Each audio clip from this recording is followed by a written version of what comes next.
There once was a man named Gold Roger who was king of the pirates. He had fame, power, and wealth beyond your wildest dreams.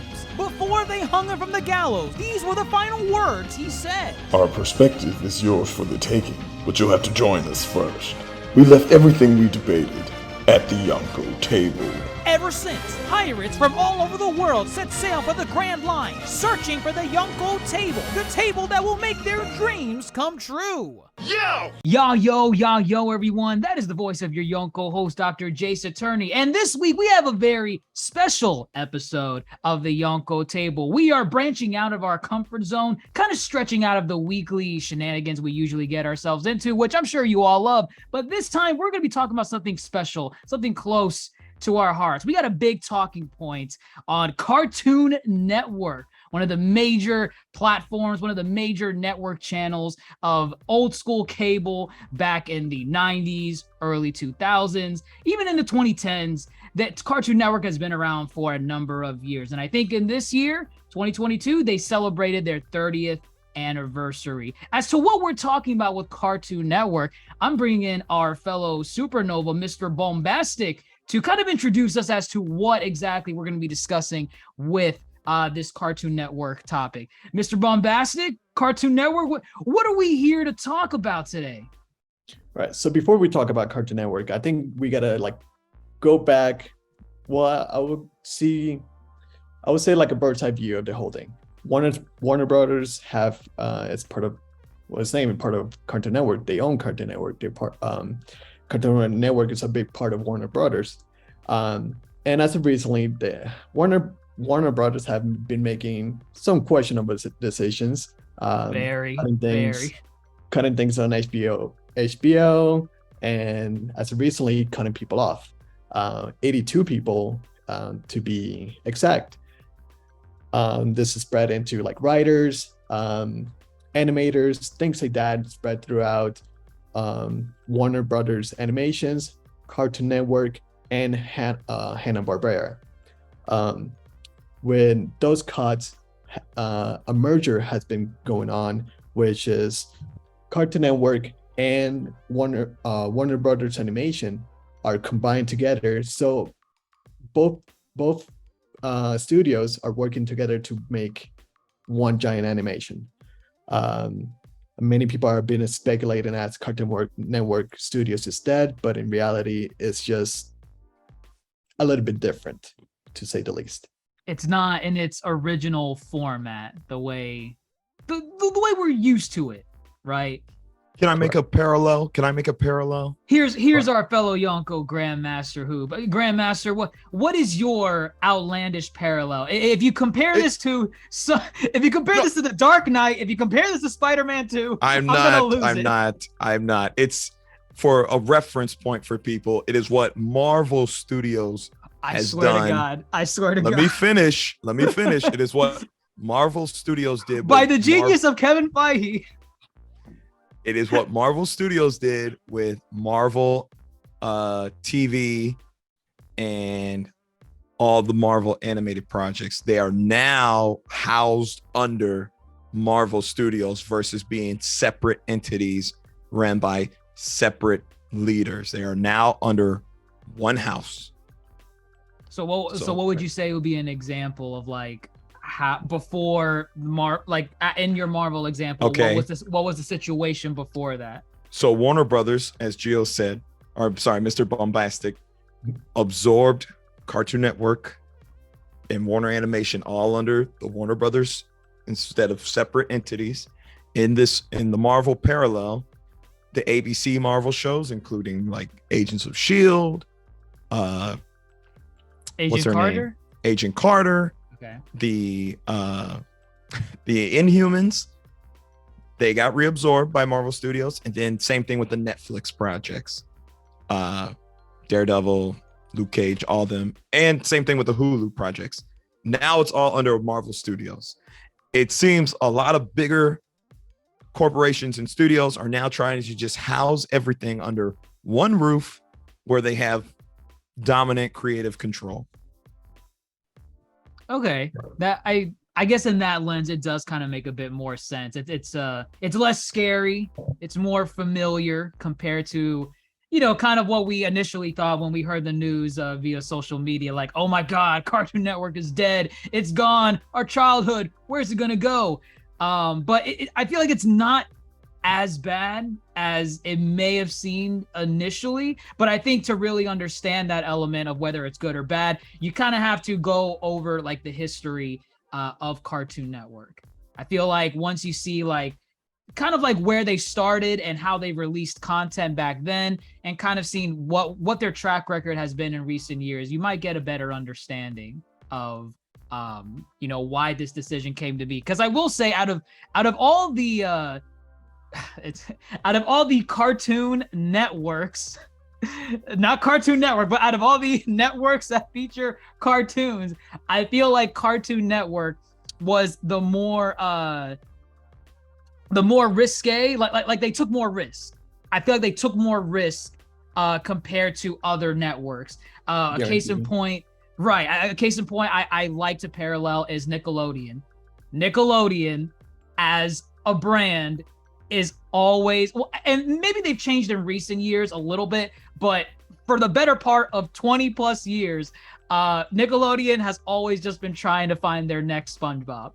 Like, always trying to find their next SpongeBob. It's not even a joke. They are Never always, did. They are always trying to find it. And because of that, sometimes shows that needed more of a gestation period to really blossom and flourish, they get cut off really short on Nickelodeon because, it's not pulling in those SpongeBob numbers. Let's go back to Bikini Bottom. Cut this show in half. Don't want to see it. I think one of the best examples is that I'm not sure if you guys know, but Adventure Time was actually a short for Nickelodeon. Yes. It is. And it was scrapped because they just didn't like it. And lo and behold, Cartoon Network came in, swooped it out, and look what it is now. At it. And listen, we could do a whole separate podcast on Nickelodeon's blunders.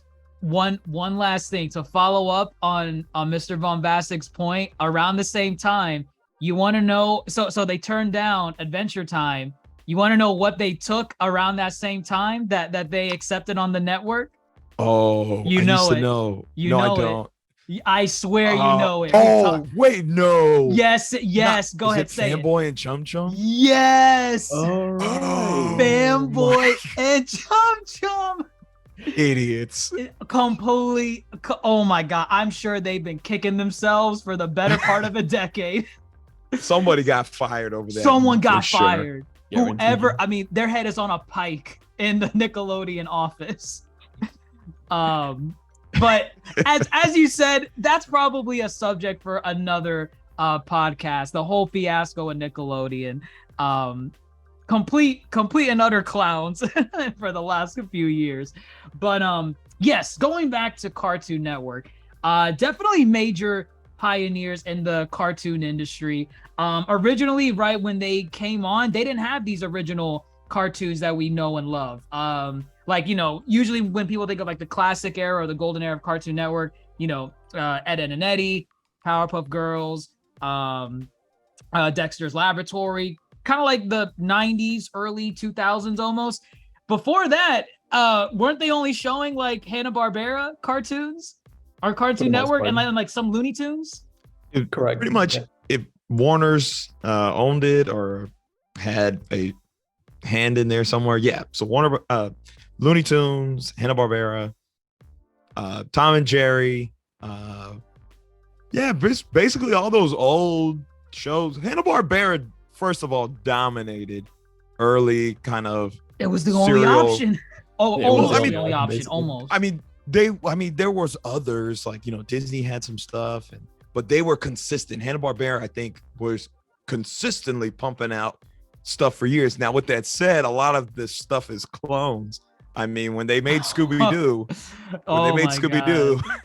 you know how many spin-offs of Scooby-Doo? Well, that's the thing. Isn't that one of them?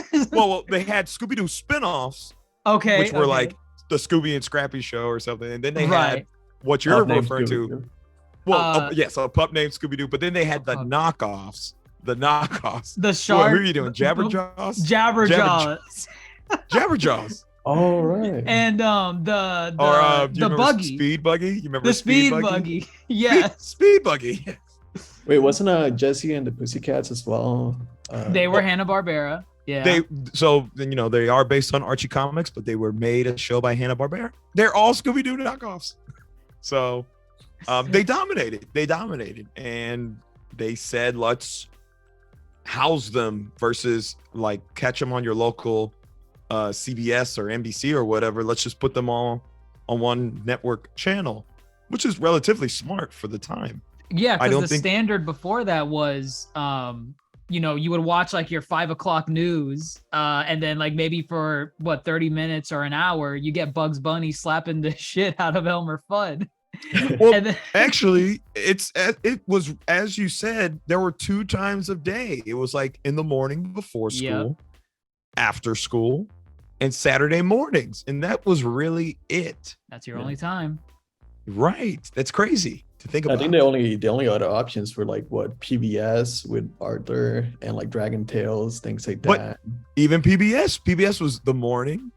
Yeah. And the afternoon. It's, I think only in recent years is Sesame Street played like throughout the day, to my knowledge.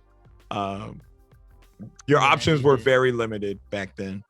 So it was relatively genius for Warner Brothers to come along and be like, hey, or maybe it's under Time Turner Classic, which is still owned by Warner Brothers, but let's pump out a network for all this stuff, Right. A 24-hour network, because that was unheard of before, like just playing cartoons on blast for 24 hours. And it was practically unheard of. Daring, innovative, lunacy, you could say, back then.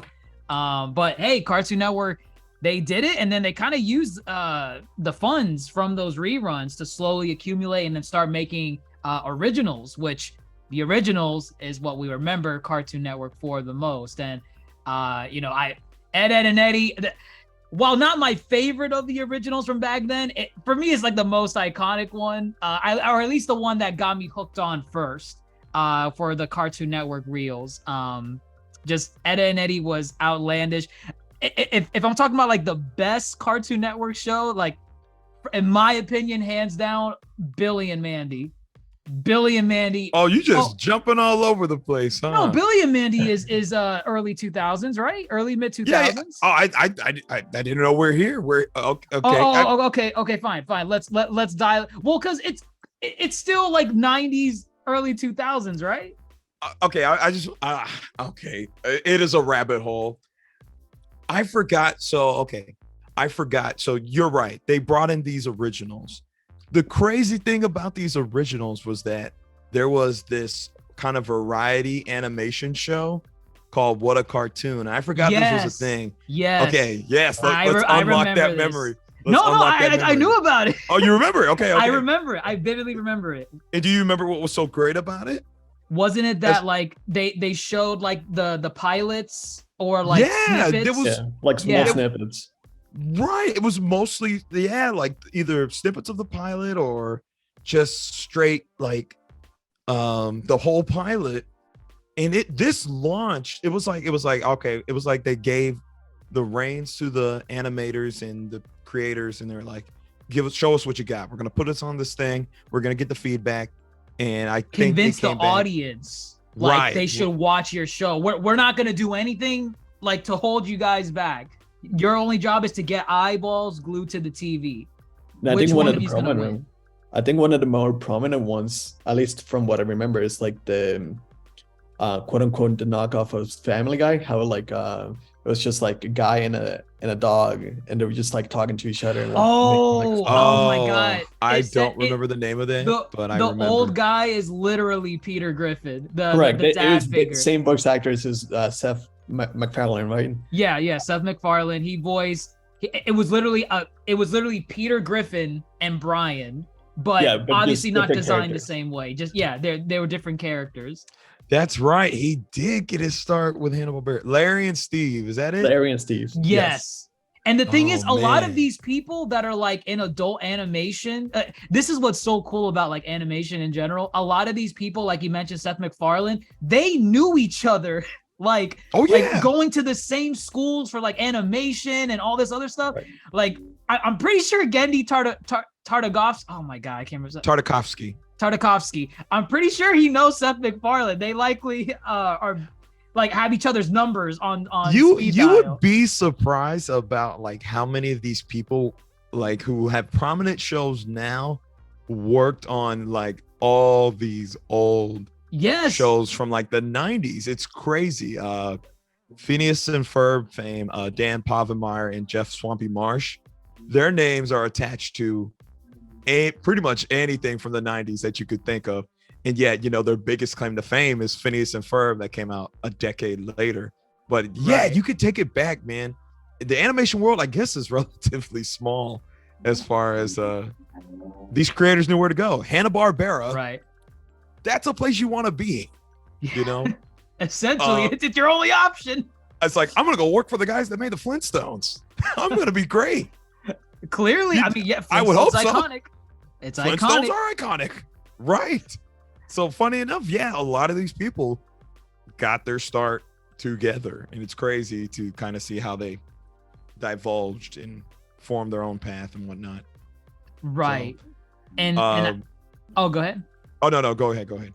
No, I was gonna say, like, specifically with this era, like when we're in like the late 90s, early 2000s, it was like a different like style of comedy compared to what we got later in some of the shows like that we got in the mid 2000s, then the 2010s.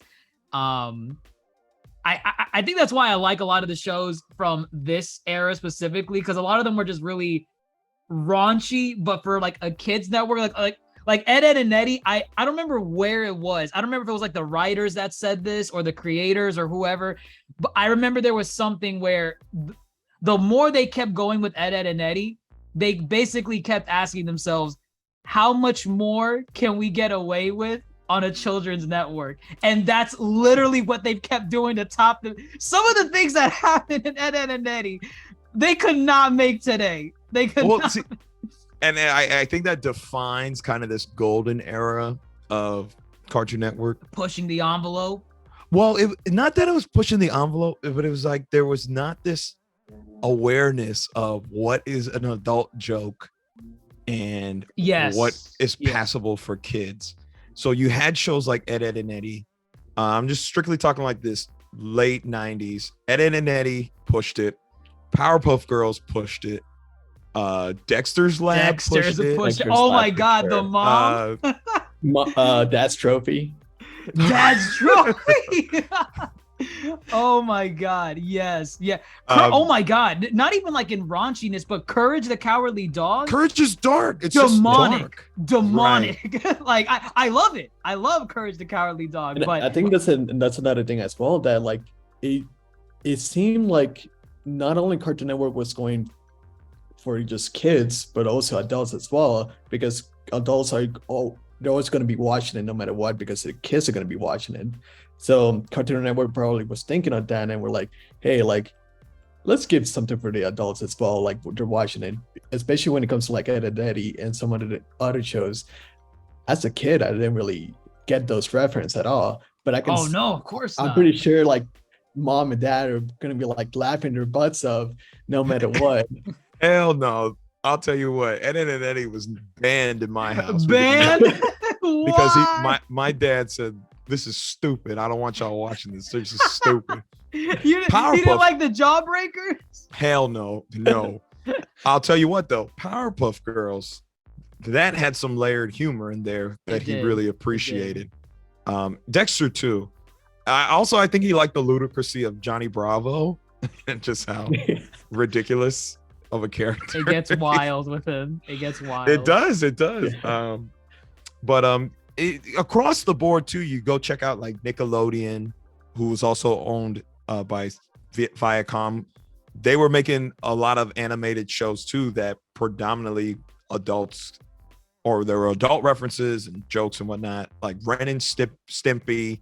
Beavis and Butthead was popular at the time. It was like they kind of had to compete It was like, we can't just make a Nickelodeon and Disney were making preschool shows too. And I think Warner was just like, nah, we don't want to do that. We want to compete with quality. You know, we don't. Oh, learn how to do your ABCs. No, they said, we're going to make the shit we want to make. For babies. Right. And they said, we're going to bring the kids. We're going to get these kids watching. They had an age range for sure. They actually, you know how Disney and Nickelodeon had their, God, I hate to call it this, but their baby time for like early in the morning. So like Nickelodeon had Nick Jr., Disney had Disney Playhouse, right? Playhouse Disney. Cartoon Network, I think for 2 years had their own like baby time. I forgot. Oh man, like I literally know what it is. It's like this little red creature thing, and it got canned because it wasn't teaching kids like anything. You know how like Dora's kind of teaching you like Spanish on Nickelodeon, or I don't know, Mickey Mouse is teaching you how to share your toys or whatever. This oh man, I gotta look it up. I just wanted to bring it up because Cartoon Network at one point did try to chase the pie in the sky. They're like, oh well, all these other networks are doing it. We got to have our own baby network for the 6 a.m. to 9 a.m. time slot. And then instead of that, once they knew that failed, they were got rid of it. They were done. Correct. And what they changed it to was actually like Hanna-Barbera's and like Looney Tunes shows, which is even like they went on the other side and like, you know what? Let's just go more like adulting, like especially with like Looney Tunes. We know things that happens in there, and Tom and Jerry, Baby all those Looney classic Tunes. things.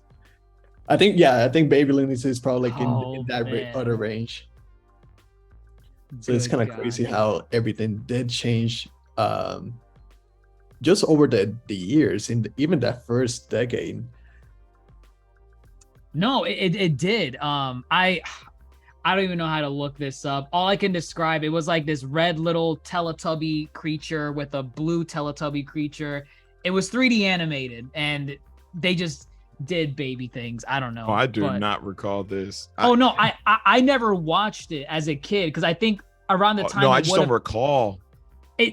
Oh man, maybe I do remember Baby Looney Tunes. Right. I mean, I remember Baby Looney Tunes for sure. This was a segment where it was basically almost like a separate network, like the way, like, you know, Nick Jr. is not the same as Nickelodeon in that sense. Right. In this example I'm thinking of, it was Cartoon Network, and then this other like semi-network that would play in the morning that was strictly for babies. Listen, let's not even worry about it. Right. Let's not worry about it. But either way, you know, Cartoon Network, they were making big changes in the industry, trying to basically say, you know, cartoons can be more complex than what was initially the norm. Because before that, you either had your Hanna-Barbera cartoons that were, for the most part, for children, even though the Flintstones, when you think about it, had a lot of adult humor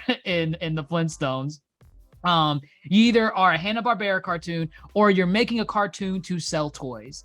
You know, your Transformers, your G.I. Joes, your Captain Planet. These were all done to sell toys for the most part. Cartoon Network during this era, it's like, hey, let's actually make a quality cartoon strictly on either the comedy element, the action element, which, I mean, the action I would say was delivered in shows like Samurai Jack. Those were really good ones for action. Are we in the 2000s now? Is this where we are?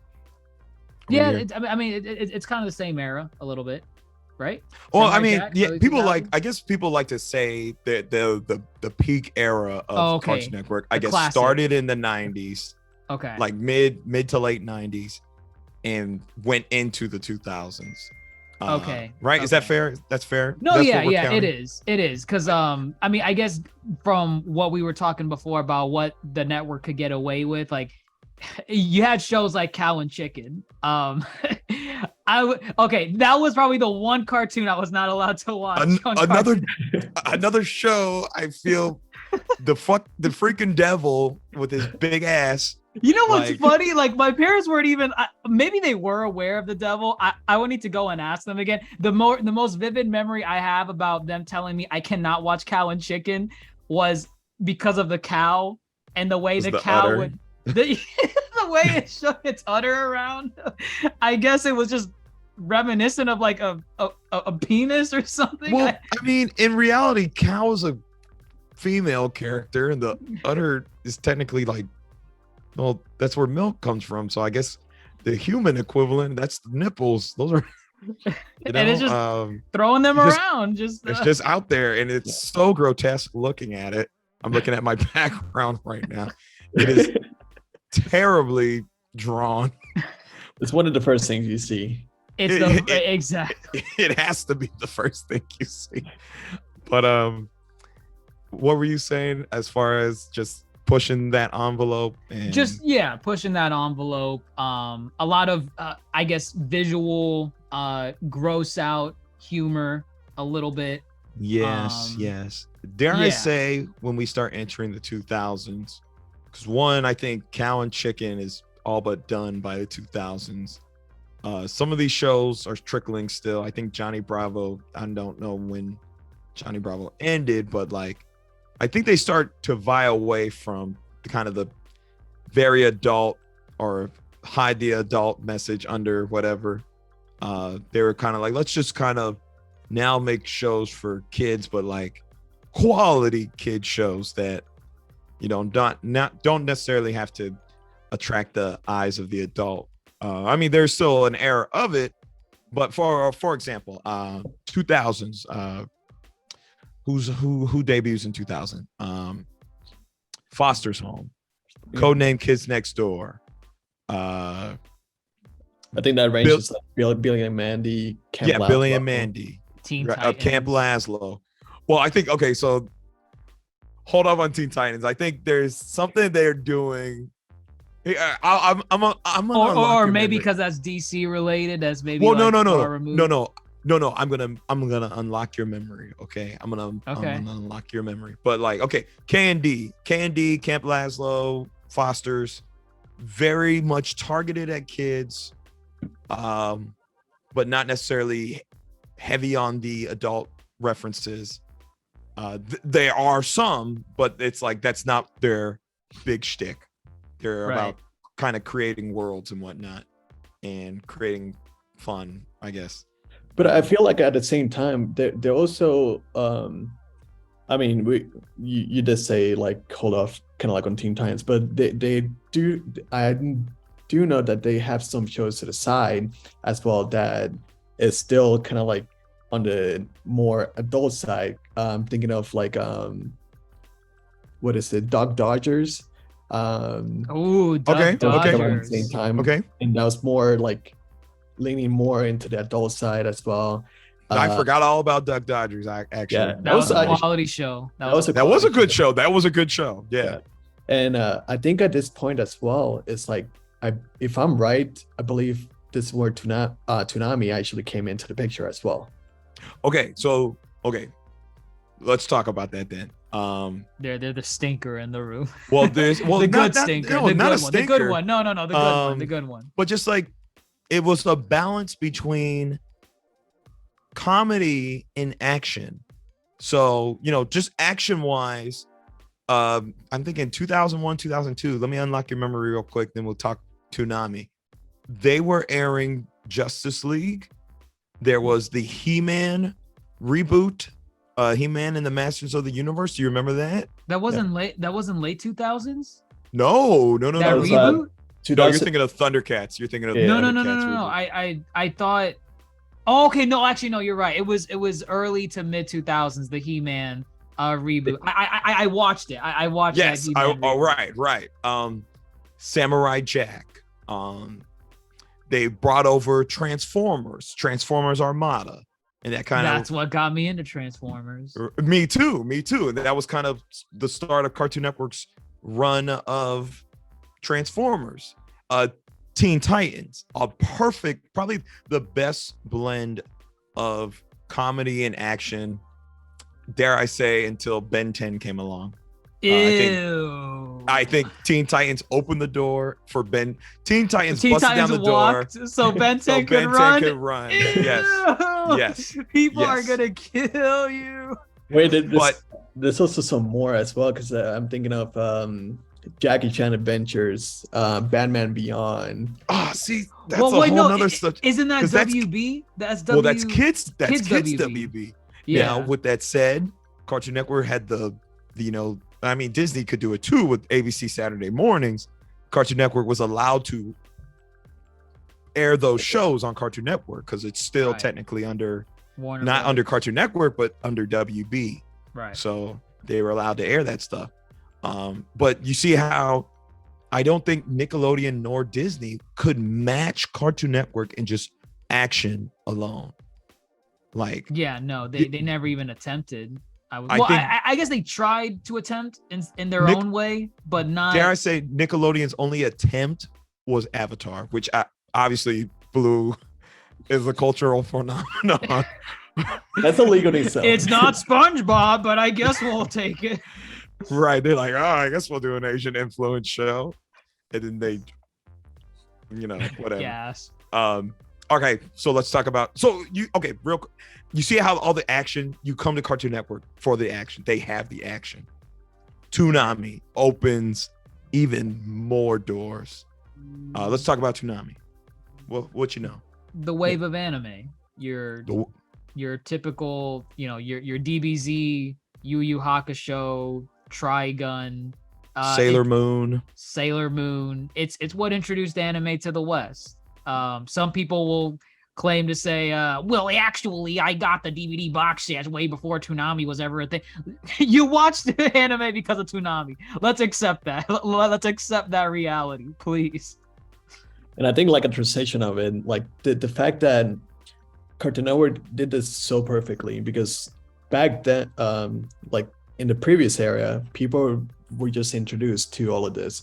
And it started catching on. It's like, oh, like this seems pretty fun. And even like the parents, the grown-ups, are like, oh, okay, I can see why kids would like it. And at the same time, I like it myself.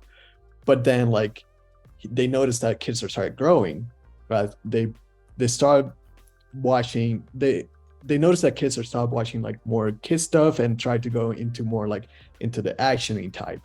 And that's where like everybody's talking about Toonami, started hitting Teen Titans, all these things that is actually like well known at a perfect time, because kids are actually growing at that time, and they just picked the best time to actually drop all of these down to us. Well, Cartoon Network was just, they were just really smart, as you said, because Eastern animation, I mean, Funimation was dubbing a lot of this stuff well beforehand. They could have bought the DVDs. They very much could have bought the DVDs. Or the VHS tapes. They exist. Those people exist. But they were so smart to be like, hey, Funimation's already done the dub. Let's just show it. Sometimes it wasn't even Funimation that did it. Sometimes it wasn't. Sometimes it was Ocean Dub. Sometimes it's Viz Media. Fucking 4Kids. Yes, 4Kids. You wanna talk about the WB umbrella? 4Kids got Pokemon and Yu-Gi-Oh, which were probably the biggest anime in the early 2000s. And many of the VAs from that 4Kids era still voice some of these characters even to this day. Well, specifically for Yu-Gi-Oh, Dan Green for Yami Yugi, and I forget his name. Eric Stewart for as Kaiba. Yeah. Iconic, still iconic. Fantastic. Yeah. Yep. So they hopped on that train before anybody else dared to. But also, you're talking about the audience maturing. Anime was more mature as far as it was serialized storytelling versus episodic. Yes, right. It was a continuous overarching plot, and you saw the characters grow. We all watch punk ass Gohan grow into that beast that would destroy Cell. Beast Gohan? What? Oh What wow! I did you didn't say? even realize how I just said that, because what I just said is still true, and that was not even what I was referencing. So Cartoon Network was smart to get on that. Like, it was genius. It's pure genius. For sure. It's No. crazy knowing that during that transition that many people are just introduced to that, and long and behold, like Dr. J said, that's the introduction to anime. And I'm pretty sure most of the kids at that time fell into that rabbit hole into anime, and which most of us like are here now maybe talking about anime or talking about different things because it led to that point because Toonami was available. I agree. You had some cartoons in this era kind of dipping into that that story continuity that anime was dominating in, like Samurai Jack. Technically, each episode was isolated on its own, but it was a continued story. Him trying to find his way back to the past. Teen Titans as well. Each individual episode you could watch on its own, but these characters were growing throughout every season. There was an overarching plot to it. Every episode did not tie into the overarching plot of each season, but each season did have a central plot or a central villain or a central theme for each season. Right. I know for a fact I can watch episode 1 of season 1 of Teen Titans, watch episode 10, assuming there's a 10, and I'm gonna know for a fact Robin hates Slade. Slade. Who is Slade? Actually, Teen Titans is a great example of kind of just it's stylized and takes a lot from anime. It is still a very much an American DC production. It's just it's a perfect blend. Fun fact, did you know that Teen Titans in its like early, I don't know if it was like in its early screenings or like before, like when they were showing it off before its official I guess airing time, I guess they were showing the trailers. Did you know there was backlash for how cartoony and anime like the style was when they initially showed it? Oh no. There was initial not when it aired, not when it officially aired, but like when they were promoting it before its official debut. People were saying like, "Oh my god," because think about it, there was no equivalent to it before that.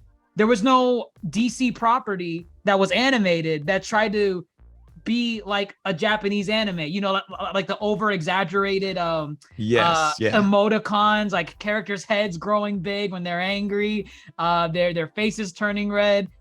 DC animated didn't do that. Batman Beyond sure as hell didn't do that. No, you're right. They stuck to the seriousness because they did borrow from anime too. But yeah, it was more serious. You're right. So they were taking risks that I enjoy. And those risks, for better or worse, continued on in Cartoon Network's lineup, which we'll get to. But yeah, this era again, like Cartoon Fridays, those were a banger. That was where like they would show like the new episodes of like their currently running. Yeah, it was series. it was new episodes of like Grimm, Powerpuff, Foster's, Candy. That was a great lineup right there. It was like a blend of the classics, the new on Friday nights, and then Saturdays were kind of the action nights. Right. This is when you tune into the action oriented shows. Do you remember that summer? Maybe it was 2004 or 5, where you know how like in between commercials and like the actual cartoons airing, they would show like these little animated bumpers in between segments. So like there was one summer where they animated like an entire city where are you talking about the shared universe? The shared universe? Yes. Who else did that? Those are actually, I think those are trending on Twitter. I saw recently. They're trending on Twitter? They're kind of like in a resurgence. People are finding these like memory unlocked, like Johnny Bravo and Samurai Jack are at in the laundromat. in the washing machine. Yes. And he's like sexual tension. I don't know if it was sexual tension. Wait, but, what? Oh, actually, they kind of looked at each other. Yes. No, they just laughed at each other. I know what Mr. Bombastic's saying. There was something there where Jack was looking at Johnny like, oh, are these yours? And what, like, it was, his garb was like pink or something, and it was Blossom's. Blossom had like something for her, Yes, that is exactly what happened. That was easily, I think, the best summer of cartoons like ever created. All those cartoon characters just interacting with each other in unique ways. It was probably expensive as hell to animate all this unique stuff, and getting the voice actors and actresses to come in and voice the characters for those segments that were like 10 seconds. It was only like 10, 15 seconds.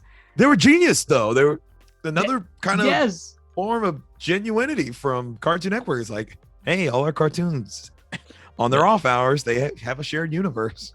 And all of that is fresh too, because like it's not like they took like snippets from different like episodes or anything like that, and they just put it out there. It's more like, all right, let's have Dexter and Professor Utonium talking to each other about who's smarter. Oh, that's hilarious. That's a hilarious one. And how Professor doesn't want assistance from Nigel Uno. He's like, I'll go get my 2x4 technology. He's like, no, Nigel, you don't have to do that. That hilarious. Just so many good ones. And Ed comes up and he's like, hello, Professor. Oh, yeah. Doesn't he try talking to him? The professor? Yes, he does. And Professor is just so annoyed. Genius. Is it safe to say this was peak Cartoon Network? Peak Cartoon Network. You never got better than this. Absolutely. Like, I don't care what you show me in the 2010s, nothing got better than this. And the crazy part is that it's not that the other eras were bad. It weren't. It was just peak. They couldn't stack up. Yeah, no. Could not. They never went, because after that, I say that for one summer, right? They showed that for one summer. After that, that's kind of where they dipped. This was, I kind of consider the decline of Cartoon Network. After that summer where they showed the share universe thing, they stopped doing it. And then they started doing these character bumpers. You remember from Billy and Mandy that he was like a demon from hell. His name was Fred Burger. Remember Fred Burger? Fred Burger, yes. You just did what he does. You just did what he does. Who did? You did. What did I do? Fred Burger literally says, I am Fred Burger. Yes. Yeah, yes, he has a song. He's like, Fred Burger. Can I get my nachos? Yes. Can I get my nachos? My God. Cartoon Network took that, and he was like the unofficial mascot, where now instead of having the shared universe bit, it's just a red plastered background where Fred Burger appears in front of the red background, and it's just a reused clip from Billy and Mandy, him saying dumb crap, Fred Burger, yes, or cheese from I was gonna say cheese. Oh, cheese. Yes, cheese. Oh man, it's coming back a little bit. This was you could call the beginning of the end. This is where, and like, the shows weren't like, Billy and Mandy was still funny at this time, and some of the other shows were still going good too. But in terms of what Cartoon Network was willing to do and like cutting corners and this is where that transition period that I'm sure we're gonna get into. Well, my base knowledge, I feel most of these shows definitely ended before 2010. Oh yeah, I don't think Powerpuff Girls was well over. Yeah, Powerpuff Girls ended like 2004. Foster's last season was in 2009. Billy and Mandy was 07. Mm-hmm. Teen Titans ended like in 06 abruptly without that final 6th season. Right. That's a whole nother story. Yeah, I think most of them. Samurai Jack went on that hiatus. Oh my God. How long? For a while. At least a decade. No. At least okay. A decade. Yeah, because it was almost 2017, right? When the final season. About 2017. That's when the final season. So definitely more than a decade. Yeah. But then it's like, where do you go from here? What do they start experimenting with? What are they looking to see as the future here? And they did have success here. I can't say they didn't have success.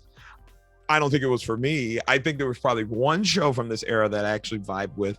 I don't know about y'all. We're in the 2010s. Would you say this is? Well, wait.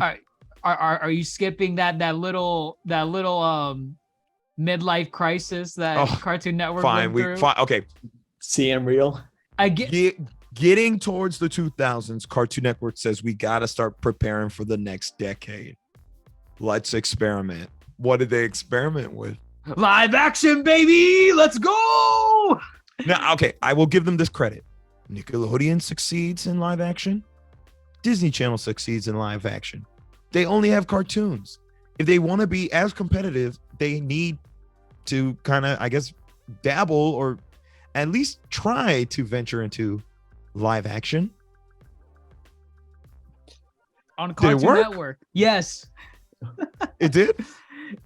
What? No. Did it succeed? No, hell no, it didn't. Okay, right. It did not succeed. It completely flopped. And some shows ended abruptly because of them wanting to venture into this new unknown territory of live action. Some of those shows, we talked about it earlier before the pod, but like they're escaping me because their names are so stupid. I got some. Out of Jimmy's head. Out of Jimmy's head. Well, yeah, I mean, you could say those ones because, but I'm thinking more of like the quote unquote trivia / like Mythbusters wannabe. Like, for example, like, dude, what would happen is like Mythbusters for Cartoon Network. There's also Destroy, Build, Destroy. Was that Destroy, one? Build, Destroy? Yes, okay. That's just Demolition Derby for the most part. Ooh. One of them just popped in my head. Let me know if y'all remember this. I'm about to pull up the name once I find this actor's name. There was this one, Unnatural History. Do you remember that one? Oh, the name sounds familiar. What was the show? This is 2010. Okay. He was basically it was like National Treasure. This kid had grown up to I don't know, protect like stuff from the Smithsonian or something. I don't remember the plot, but it was something where they tried to make like a semi-serious live action series. Yeah, right? No, exactly. Right. Yeah. I actually watched it. It wasn't bad, but it did not last. I'll tell you that much. It did not last. Okay. No, I wonder why it didn't. But you know, some of these shows ended abruptly around this time. A lot of the animators went on to bigger projects. Cartoon Network was like, hey, let's dip into that live action pool. Was not good. So some people consider the 2010s to be kind of like a mini resurgence of the animation industry, because Cartoon Network was a leading pioneer in that. So when they started doing live action, it was kind of like, well, damn, man, we lost a good one to the wolves. I guess they're dead. But and I think that I wonder if I'm right, that only lasted a year. And then they went back to animation. Right. A lot of these live action shows, it was like maybe 1-2 years at most. Yeah, none of them went on like 2 seasons. No. Right. I think after a while, Cartoon Network was like, oh, wow. I think people just want to watch cartoons. Who would have thought on our network? Turn into Cartoon Network? It's in the name. So this is where I think you get another good era of cartoons. But I think at this point, and you know, everyone's different, but at least for me, this is where I kind of like started drifting away from watching cartoons. I would tune in every now and then for like the funny one. Like, you know, this era was what? Like Adventure Time, regular show, Steven Universe, Ben 10, Ultimate Alien. Yeah, I guess those Ben 10 sequels definitely are here. Right. Generator Rex as well, which was pretty good. Oh my god, Generator Rex. So I think Symbiotic. Do you remember Symbiotic Titan? Symbiotic Titan, another Jindy Tartakovsky. Yeah. That didn't get a conclusion. Great. It didn't appeal. It didn't catch. So like you said, what you have is a lot of kind of the diehard Cartoon Network fans or the devotees are growing up. They're becoming grown in. these things are not appealing as much. For example, Generator Rex, some call it a Ben 10 knockoff, you know?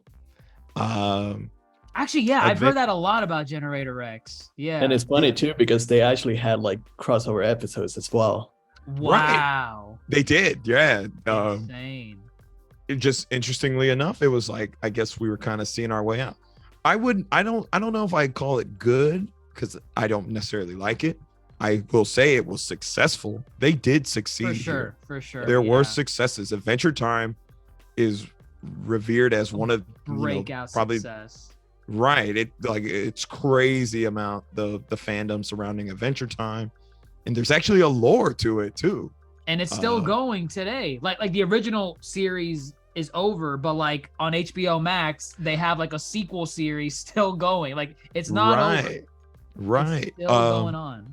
Regular show. Sorry. Go ahead. No, I was about to say that like especially with Adventure Time, they like breaking boundaries. I kind of started with that, and like one of the most like more knowledgeable forms of the LGBTQ community were like Princess Bubblegum and Marceline. Yes, they're basically together, and not many other networks actually like even touch that. So breaking boundaries, that's like one of the eras that many people are like may consider one of the better ones because of that crossover, breaking boundaries, breaking the ceiling moments, and as well. So what I think you got here is another kind of analysis that people are growing up, and the only kind of serialized shows that we got were all action oriented, but it's like you can have serialization in a show like Adventure Time that is predominantly comedy, but it's like there's heart in Adventure Time. Regular show, every episode is freaking oh my god, regular show, it's freaking lack of a better word, bombastic. Whoa, wow, what a choice of words. Right. But there is serialization in regular show. There's character growth, there's plot development, and it actually ends on like the final season is nothing but serial. But then you also got this weird experimentation with shows like I know Gumball has a big fandom that Gumball's unique. Gumball's unique. I don't watch it. I have no idea what the appeal is. It's one of those shows where it kind of dip. I would say some of the earlier seasons dip into like this is intended for kids. Like kids will primarily watch this. I think as you go into the later seasons of Gumball, though, that's where Gumball starts getting into territory. I'm like, I could actually sit down and watch this. This is actually kind of funny. Yeah. I mean, I might go back and watch it.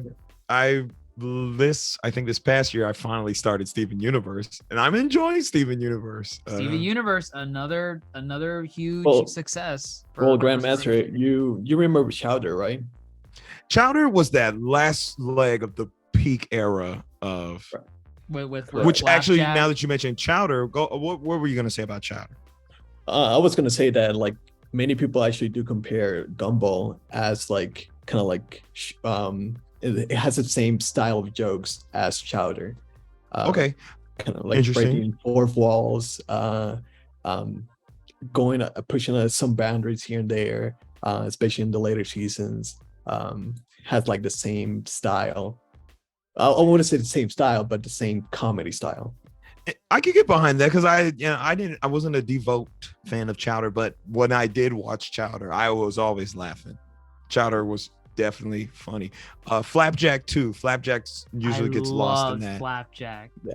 Right. Fantastic. It usually gets lost in this conversation of Cartoon Network greats, but I think they closed out that era of the peak Cartoon Network, and then you come in here, and there is again, I say it's a success, but then I feel you have some not necessarily red flags. Okay, Teen Titans Go. Oh wait, we're there. Polarizing. Wait, where are we? That's 2010s. That's 2010s. Oh yeah, because that debuted when we were like in college, like 2013, right? Yeah, I think so. 2013, Yeah. 2014. Yeah. You know, for years there was this buzz about, is Teen Titans ever going to come back with that second season? I mean, that sixth season, and then we're in the reboot era too, and everyone's like, "Oh, hey, Teen Titans is getting a reboot." Everyone's like, "Let's fucking go, let's fucking go!" And then I think I remember the first, I don't know, image of Teen Titans Go or the trailer or something. I'm like, what is this? what the? They're chibi. They're chibi. Yeah, I think around the same time, like you said, it was just going to the reboot area, because I think, if I'm right, Thundercats was doing a reboot. I believe. Okay. Powerpuff Girls as well. Well, okay. Let's talk about where the action in Cartoon Network is now. One, Toonami has been off air for a bit in the 2010s. Yeah, it was like it went away like in the late 2000s, like 2008, 2009. I think Naruto's run on Toonami, once Naruto ended, it was done. So whenever part one, yes, part one Naruto. When part one Naruto ended, Toonami ended, and that was kind of like signifying end of an era too. Now action-based shows, there's not many. You have the Ben 10 series, Generator Rex, and that's about it. Now what they did bring on, and again, crazy enough, this, and I'm sure this will go into kind of where their minds are now, is that action shows need to sell action figures. Okay. The toys. Thundercats, great reboot. I don't, Bombastic, did you ever watch Thundercats, Dr. Jace? No, I have. I watched bits and pieces, but what I remember about it the most was every damn day in economics class in high school, you would not shut up about Thundercats. And why you gotta bring up the past? It's my most vivid memory of Thundercats more than the actual show. I just wore a Thundercat shirt, no biggie. It was no Thundercats shirt. It was constant. Oh my God, did you see the new Thundercats when Lionel said thunder? Thunder hole! Okay, whatever. Thundercats was a thing. I think it was like 2010. Late 2010, we get the premiere of Young Justice. Both of those shows, phenomenal shows, in my opinion. Both of those shows did not sell toys. Nobody was buying their toys. Thundercats got in very quick early acts. One season is out. Done. Young Justice finishes season 1. Season 2 debuts like right after the finale of season 1. And it's like, what the fuck is going on? Oh, they didn't waste time. They didn't. Well, there was a giant hiatus between half of season 1 and the latter half of season 1, to where they just said, fuck it. Season 2 comes out next week. Wow. I didn't know there was that small of a gap. No, there was. It's crazy. And then they did the same thing with season 2, and it was a shorter season. And then when that ends, then we have the long 5 to 7 year gap between season 2 and 3 of Young Justice. But either way, what you see is action is no longer their focus at all. Wow. Oh, I see it here. April 21st was the last. April 21st of 2012 was the last episode for season 1. Literally a week later, April 28th, 2012, season 2 starts. And then on top of that, there's a time jump in the series, and you're like, what the fuck is happening? All these new characters? What happened to the OGs? Oh, everybody was so pissed. Gone? Everybody was pissed. We're like, 6 years. 6 years. And this is crazy. Gone. Everyone's gone. So, but yeah, the action shows are gone. They're gone. There's like none. Cartoon Network is like pure comedic value now. And they doubled down on that as well, because I think during that time, Steven Universe started going in. Clarence, Clarence. Uncle, Grandpa, Grandpa, Uncle. Clarence. Total drama, big thing during this Total time drama. too. I was never a fan of Total Drama. So many iterations, like Total Drama Action, Total Drama Island. Speaking of which, there's a new season coming out soon. Another, like, I don't know. It never appealed to me. It never appealed to me. Interestingly enough, there is a significant fandom for the Total Drama series. I know. I'm one of them. I actually like them. Oh God. It was pretty fun as well. I believe it was like 2000. It was later in the 2000s where the first one came in, and later on it started doing more and more because many people started liking it, at least, and even later on started actually having like an actual story behind it. Not only that people are doing like survival but animated, there's a story behind it, as in like everybody's trying to like either trying to save the island or different things going on. So it became pretty fun. Sounds like a jump the shark. No more about the game show. It's a story now. But it was prominent. It was definitely prominent in the 2010s for sure. Right. But again, it was successful. It succeeded. Somehow they were able to get away from the action, get away from Toonami. And these shows, success, Steven Universe, Adventure Time, regular show, all huge, significant fandom. Teen Titans Go has had like 3 movies, one being theatrical. And despite what I hate about Teen Titans Go, I will give props to the Teen Titans Go theatrical movie. That movie was actually really funny. I haven't seen it. I heard it was funny. It was very funny. And they're pretty meta too, which adds into the funny to the comedy as well.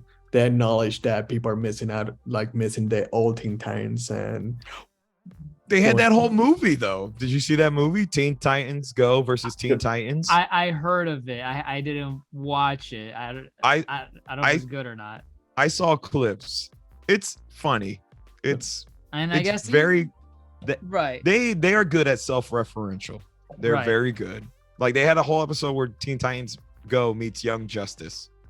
And Young Justice. Oh wow. Yes, and like the Young Justice characters came on in like cutout forms, and they're like, well, Kari Payton, who does the voice of Cyborg, also does the voice of Aqualad. And so he's like, y'all are just childish versions of us. We are the more mature series. I think I saw that clip. I've seen that clip. I've seen that one. It's good. It's not what I wanted. It may have killed off other animation projects, but it's funny. It's funny to some, you get some of those meta humors, and then you get the poo poo in the toilet song with Beast Boy and Cyborg, and it's like, I don't know. You never heard of that song? Nope. Oh my God. We'll send it in the Discord. We'll send it in the Discord. Check out the Discord, by the way, if you want to join the discourse. But yeah, it's this era where would you consider Teen Titans Go kind of like, not necessarily a reboot, but like in a way like dipping into old properties to kind of give it a resurgence in some different way? I'd call it a reimagining, because we did see the Powerpuff Girls reboot towards the end of this era. Terrible. I think I saw one episode. I was like, this is not good. Horrendous. Missed the entire point of Powerpuff Girls. Completely. Yeah. Very strange. Very strange. You would think that would be a easy win.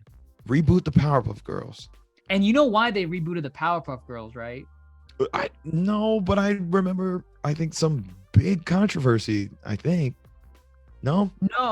For the reboot, it was because back when Powerpuff Girls the original Powerpuff Girls was airing, merchandise for Powerpuff Girls for Cartoon Network was insane. They made bucket loads off of Powerpuff Girl merchandise. And so they're like, hey, we got this old IP that we haven't seen in a while. We can make some toys. And, you know, Cartoon Network's whole deal with toys.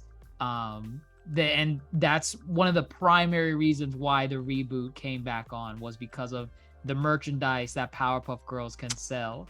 And I mean, if you think about it, some of their abilities in the new reboot, they had like Green Lantern powers. Like they could. Oh, they do?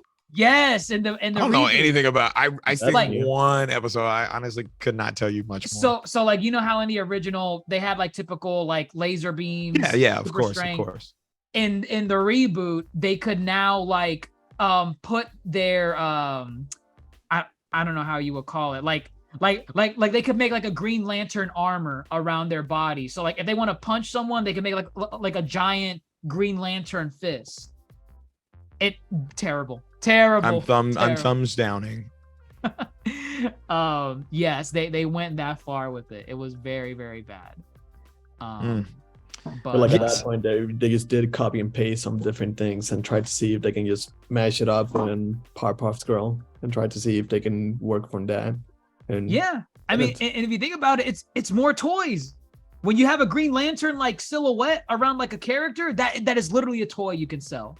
That is literally a toy. It didn't sell.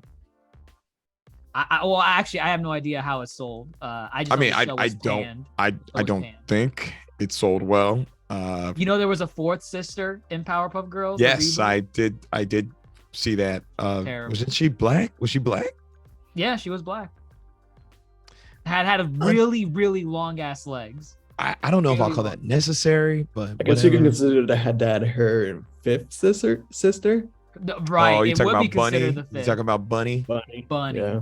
It was a very sad episode. Bunny. Oh my exploded. God.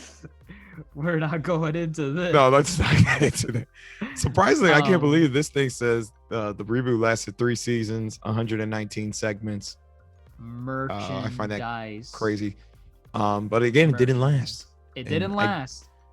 But with that said, they didn't try to reboot anything else. I mean, you could call maybe that Ben 10 series that one's a reboot, right? That one's a where he's reboot. Chibi too? Where he's Chibi? Yeah. Right. And it's still trying to. It's not telling like the serious story from the original Ben 10, but there is still continuity from what I know in that. He jumps. Sometimes it shows him in the past. Sometimes it shows him in the future.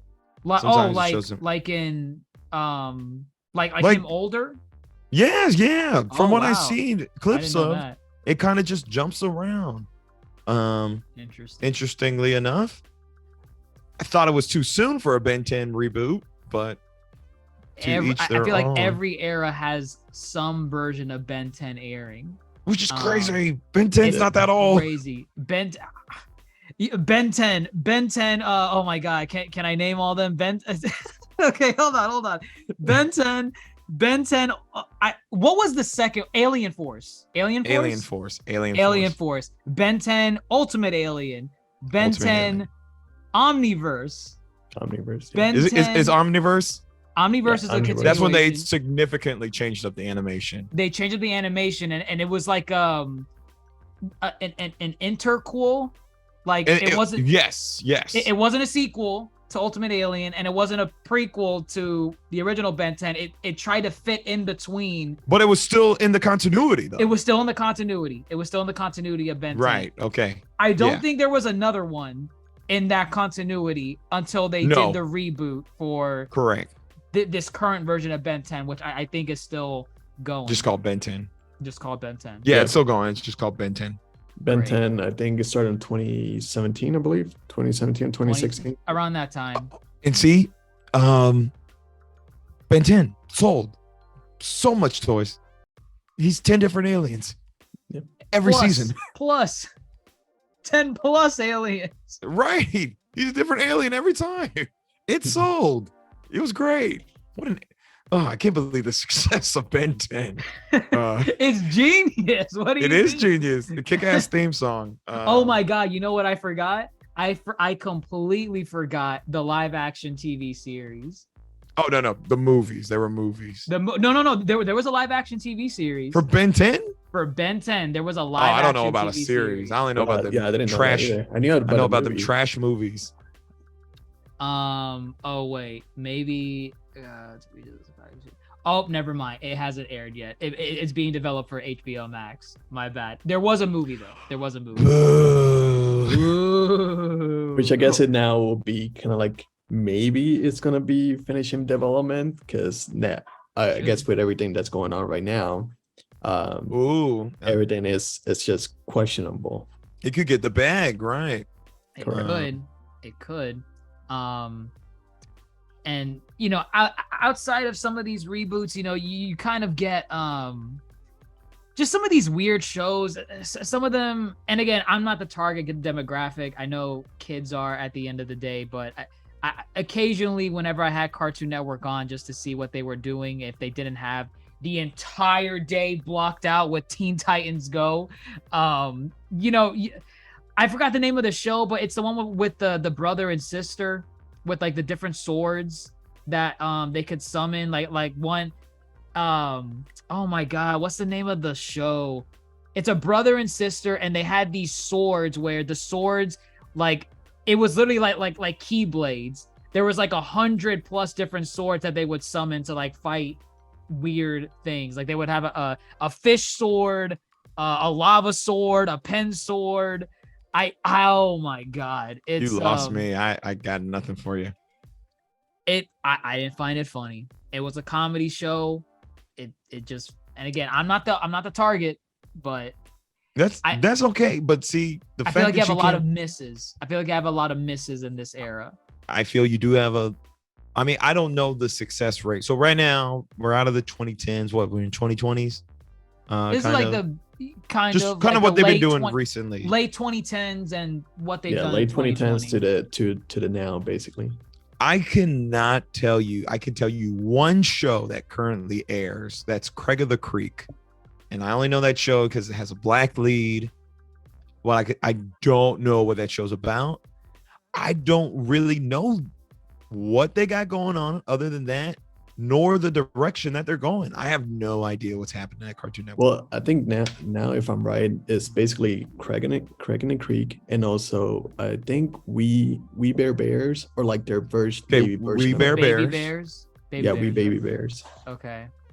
And I think that's it. Okay, KO. I've heard. I thought that show was over. Is it over? I believe it is. Is that the one where he can turn into a bunch of different heroes and Cartoon Network stars? Right. I don't remember if that was his power, but I remember there was that segment where he does do that, where it's like him doing like this final punch, and he's turning into all the mascots from Cartoon Network. Like Grimm, that Ben one. 10. Yeah. I thought that was the finale. Oh, maybe it was. I just thought it was a special episode.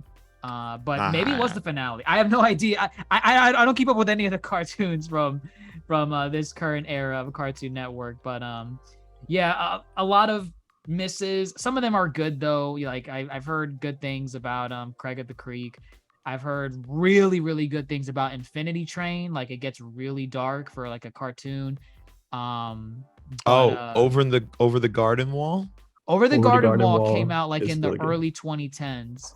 It was early 2010s? I think it was like 2014 if I'm right. Early to mid, yeah. Wow. I know it's getting a lot of buzz now. It's really, interestingly enough, I haven't seen it, but from the people that I know that have seen it, they praise that cartoon. I think it's not that long. Loves it too. It's amazing. Actually, like really, really creative. And it's like one of those shows that's like about, I think it's like 15 minutes long. Not that long, each episodes. Yeah. But interesting. Really good storytelling. It's short because I think it's only like maybe, if I'm right, it's about 10 shows or something like that. But in all of that, it actually brings like a really good story and pretty dark as well. Like really imaginative, really big plot twist too. Ooh, right. Okay. I will check it out. That's like a one day thing, to be honest. Like you can. There's not that many episodes. Yeah. True. Okay, but see, that show, I'm Here About It Now, came out in 2014. I feel they're kind of directionless right now. In a way, yeah. I mean, But- I think streaming in general kind of taking like, precedent. yeah, like, you know, this era of streaming, like now no one's going to Cartoon Network for like that next big thing in animation anymore. You know what I mean? Like, Oh, that's fair. That's a fair point. you know, now there's just so much competition and so many people from that network have moved on to bigger and better things. They maybe moved on to other networks or other streaming platforms. So that's one of the reasons why you get, like, I don't think they do it anymore, but I remember like in 2019, 2018, if you turned on your TV guide on Cartoon Network, 7 days a week, Teen Titans Go blocked out the entire day. Absolutely. I'm not even exaggerating. It's insane. And part of that, I feel like, is Cartoon Network was trying to figure out, this is the show that people are actually watching. So, and we don't know what else to do. You know, we have some of our other shows, like, you know, Craig of the Creek is still going on, Ben 10, OKKO, but, you know, streaming was a juggernaut. I could tell you now, I don't go to Cartoon Network anymore for my animation fix. Most of that shifted towards anime, or like, if I'm looking at American animation in general, like Castlevania, I guess. Sure. Yeah. I mean, I'm sure there's other ones that just escaped. I mean, to their credit, they did bring back, finally, they brought back Toonami. And I think they saw a resurgence in, they were showing Attack on Titan, like the new season would drop, it would be airing on Toonami. My Hero new season would drop, it would air on Toonami. Toonami was pretty good at being up to date on the kind of the more popular animes, especially you know that started as a April Fool's joke. Yeah, no, I remember for years they'd be like, "Oh, Toonami's coming back." I'm like, "Shut the fuck up, it's not coming back." I heard rumors. Sure enough, your boy Tom came back. Came back, but it's not enough. It's not enough. It's not enough. I mean, it doesn't help that it's like a once a week thing too. It's just Saturdays at midnight.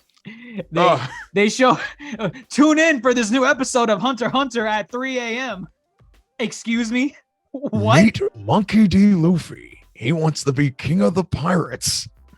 But can he get through Fishman Island? Fishman Island? In 2020?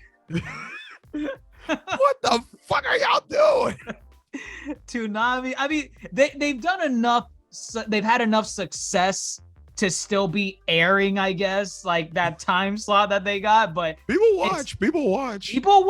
It's just a shadow of its former self. Toonami dominated early mornings, late afternoons, during the weekday. Mm-hmm. I mean, they were juggernauts. It speaks to Cartoon Network and their plan pushing it so late. Toonami starts at 11. You're right. Toonami used to start at 7. You know? Evening. You go eat dinner, and go watch some DBZ. Go watch some toys. It's crazy how they were like, how they're not trying to. I like prime time. Play Attack on Titan at 7. You will get the ratings. You want them to play Attack on Titan at 7 p.m.? Okay, maybe not, but they'll get the ratings. They will get the ratings. Sure, some parents will be like, I just watched the mother get eaten. What is this? My child's watching. Rumbling.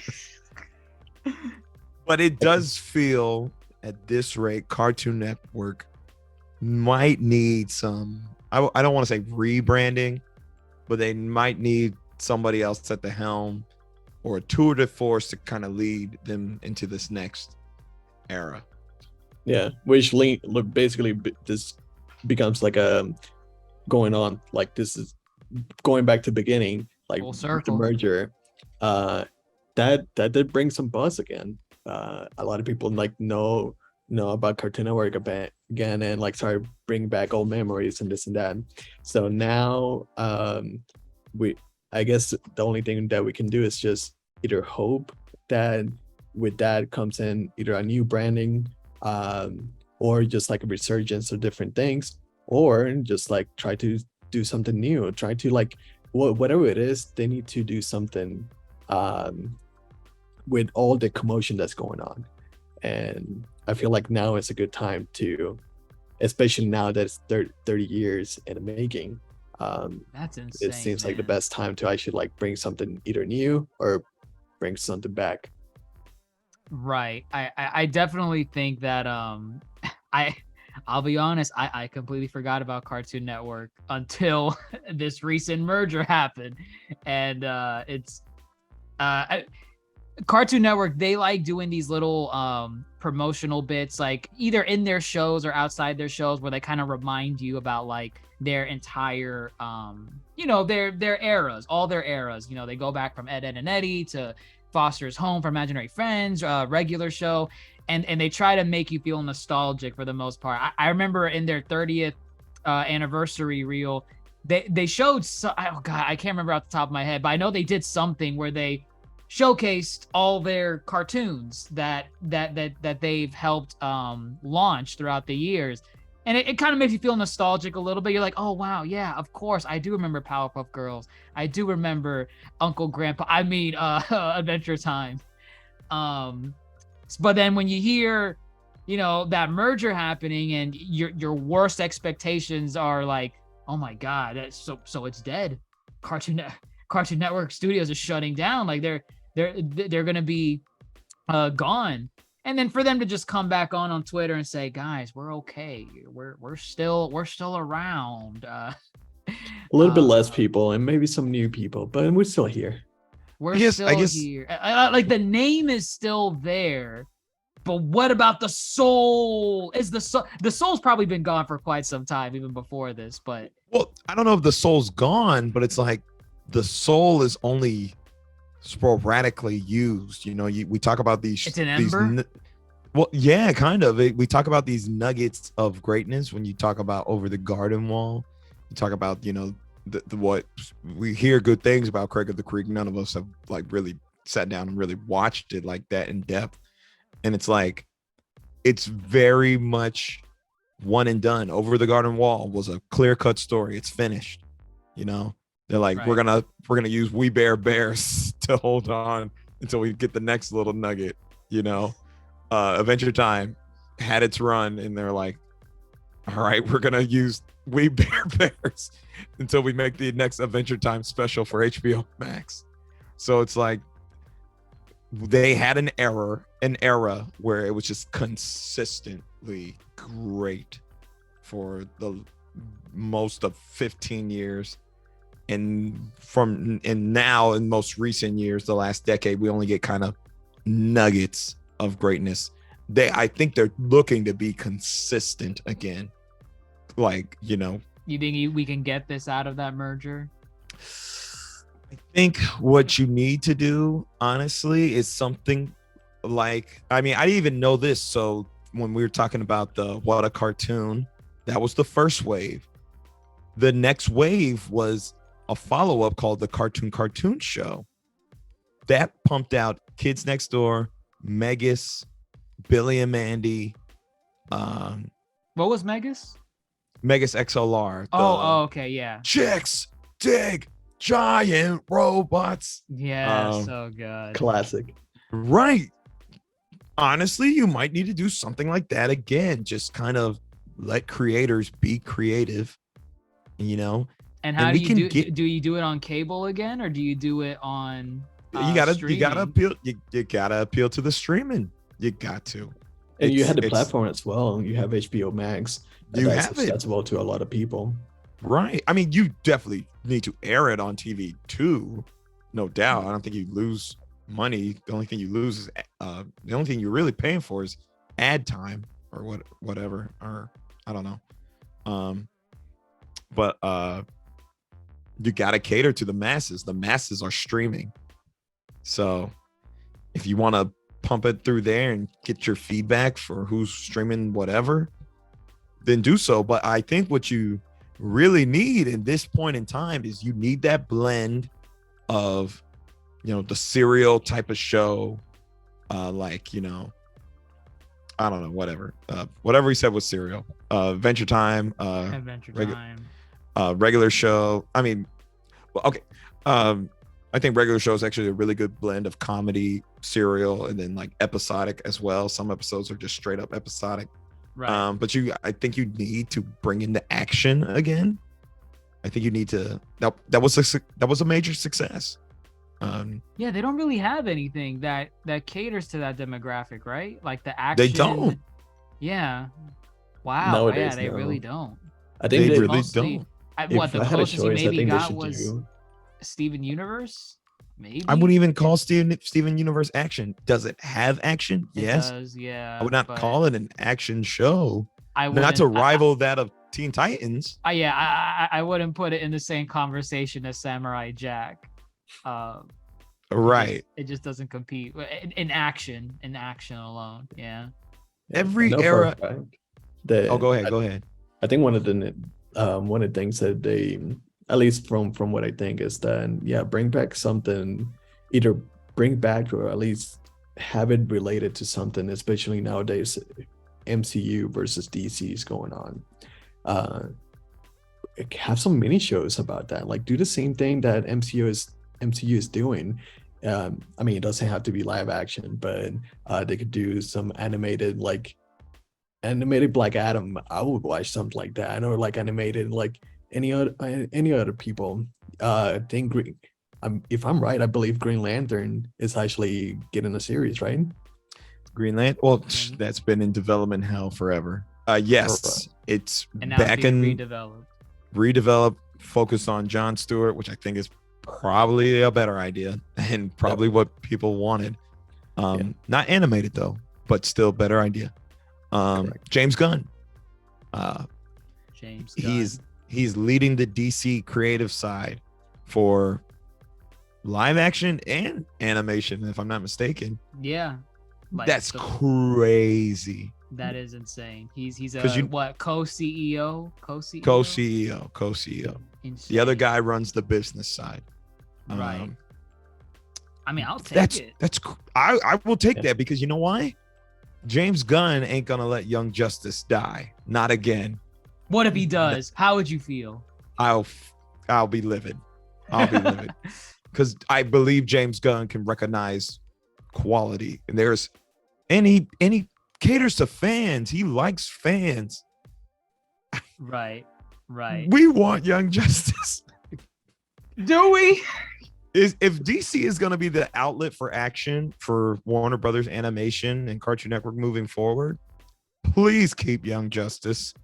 Like, don't fucking do this again. Or at least bring back like Teen Titans, or even like Justice League, or like do some, even as a spin-off as well.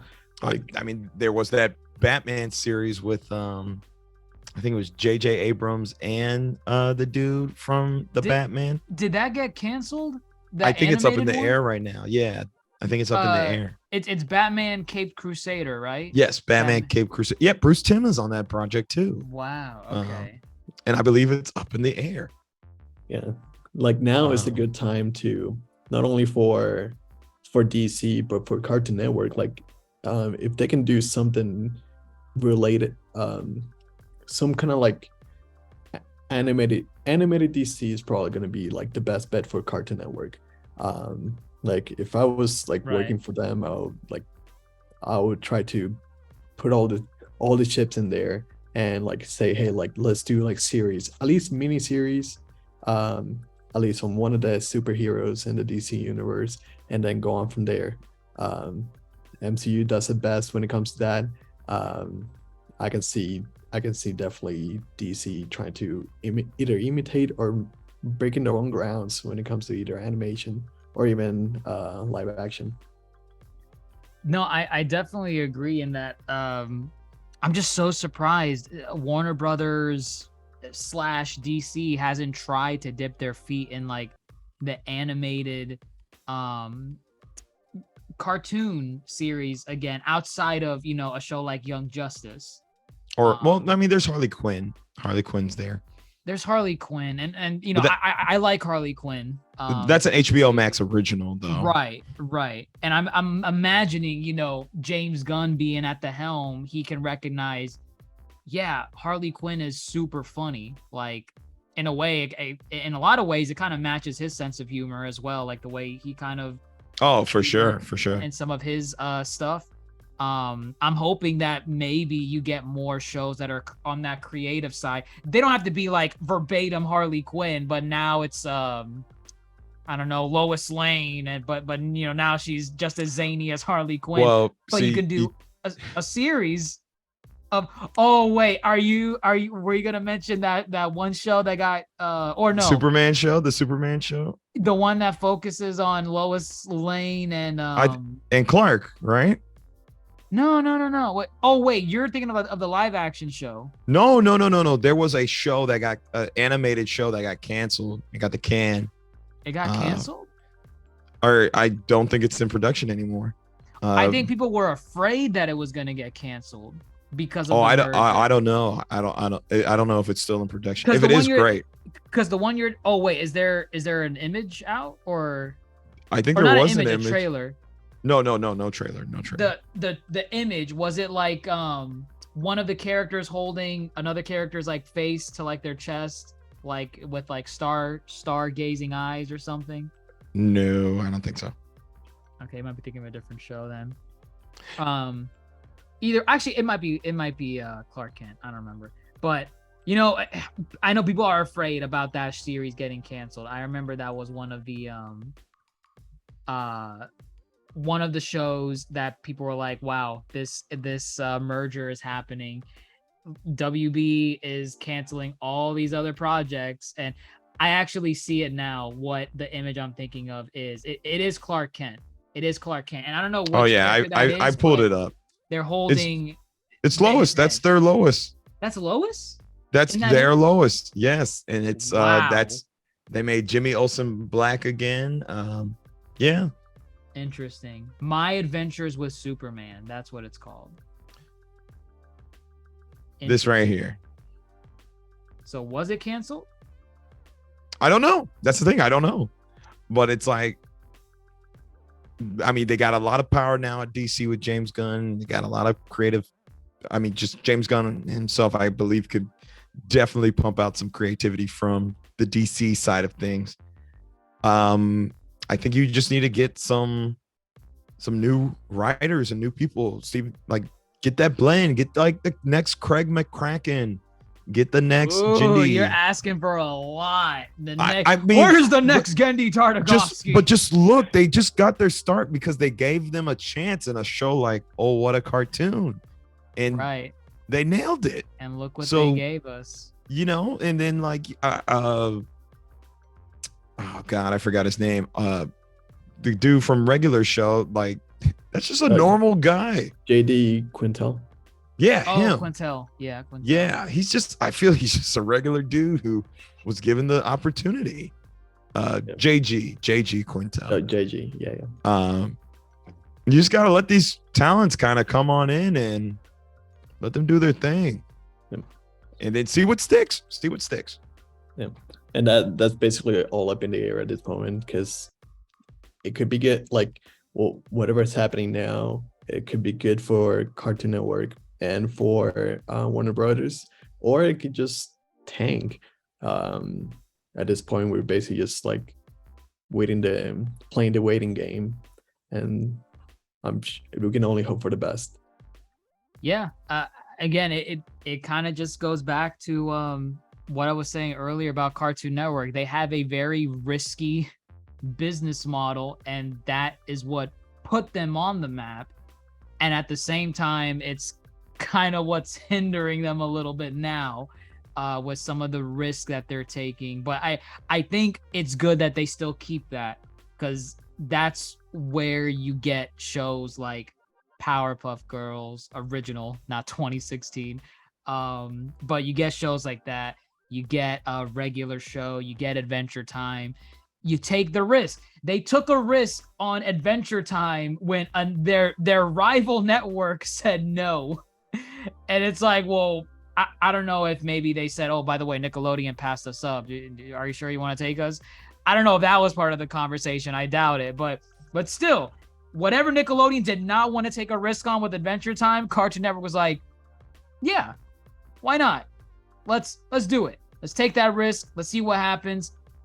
And the success story, it writes itself. It writes itself. Yeah. So we'll see how this comes out. I'm hoping the best for Cartoon Network. I mean, that's always going to be part of my childhood. Just appreciating those oldies, and you never know, maybe in a few years time we'll be singing the praise of Cartoon Network again, saying like, damn man, all these new shows from Cartoon Network, but now it's on HBO Max, or now they're called something else now. It's so amazing. Oh my god, did you see season 6 of Teen Titans that they revived? Finally. And again, you never know. Plenty of people said we're never seeing a revival of Samurai Jack. Out of nowhere, bam, final season coming. Your boy Jindy came through. The best season. The best. I mean, it was a great conclusion. I think it was a great conclusion. Great conclusion. That's a topic for another day. The Samurai Jack. Cartoon Network tier list. Ooh, that would be a good one. Oh, that would be a good one. Yeah. Okay. That'd be a good follow-up. Damn, that is gonna be tough. That is gonna be tough. I mean, there's gonna be shows in there that we have to say I never watched it, so I can't rank it. Or if I'll rank it the average then. Take the average. Yeah. Yep. At least a well-known, the most popular one, if anything. Right. Any final thoughts on the merger itself or the future Cartoon Network? What you kind of want to see from them? I think for the most part we kind of inherited everything. Yeah, I think I'm good. Again, just let the talents do their thing. That's where I stand. And take the good from each era. Each era has some ounce of good. Yeah. Time to capitalize. Yeah, there's definitely going to be new people because there's going to be new people in there. There's going to be new minds, and probably some people like maybe I wouldn't say they're wishing for something like that to happen, but like I'm pretty sure there's some people out there that now is given the opportunity to get that chance to be like, hey, like I got this really good idea. Let's give this one a try. Or like, hey, like a lot of people has been talking about this show. How about we reboot it? Let's bring it back up. I'm sure there's gonna be something coming, but now is the best time for them to actually act up, as people were talking about it, as we are talking about it. Now's the time. Now's the better time than ever to take some action. But we'll see. We'll see what Cartoon Network does from here. We'll see what Warner Brothers does from here. We'll see what James Gunn. He doesn't have too much control over any of this, but I mean he's part of one side of their animation staff. So that's big. That's huge. That's huge. And his decisions on there may have a trickling effect into Cartoon Network. Imagine if Marvel hired Zack Snyder to lead Marvel animation. Never. That is the equivalent. That's like one of Marvel's big guns. James Gunn. Wow. Creative. Either way, yes. There's my analogy. Zack Snyder. I'm done. They have to recognize the talent first before they decide to bring them along for the ride. We'll see. Good goodness, Zack Snyder. Don't even get me started. Restore the Snyderverse. Oh goodness. No, thank you. Anyways, I'd say that wraps up our thoughts on this whole fiasco with the Cartoon Network merger. I think we did a pretty good job just kind of breaking down the eras of the different cartoons, kind of rekindling old memories, and kind of seeing how we aged out of that demographic of what the Cartoon Network appeals to, and what could get us back into watching the network again in some capacity. Maybe not in the same way that we used to growing up, but you never know. They might toss us a curveball here and there with some greats. So we'll see about the future of Cartoon Network after this merger. We'll see what James Gunn has in store, God forbid. And yeah, let us know what you all think, everyone. We want to hear your thoughts. What was your favorite era of Cartoon Network? Do you recall? Does someone recall that baby network that I was? No, you are out on an island on your own. I swear to God, no, man. They got nothing for you. I got oh nothing. Man. I got nothing. Someone in our audience is gonna recognize it. I hope to God. But let us know your thoughts. What was your favorite cartoon from any era? Did one era, in your opinion, was more successful than another particular era? And what do you think the future is for Cartoon Network Studios proper? On Twitter, they said that they're not going anywhere when people were freaking out. Do you think that's just window dressing to calm the masses? Or do you think there's some truth to that they maybe have some big things in store? Let us know your thoughts wherever you're listening to us on. We're on all social media platforms: Apple Podcasts, Spotify, YouTube, Twitter, Instagram, TikTok, at the Yonko Table. If you want to see our lovely faces, check out the YouTube. If you want to see what's going on Twitch, check out at DrJaceAttorney. We're on everywhere, folks. Check us out. Give us a like, give us a share, and let us know what you think. But with that, everyone, I'm your Yonko host, Dr. DrJaceAttorney, fellow Yonko Grandmaster Hoop, and Supernova Mr. Bombastic, signing off, and take care.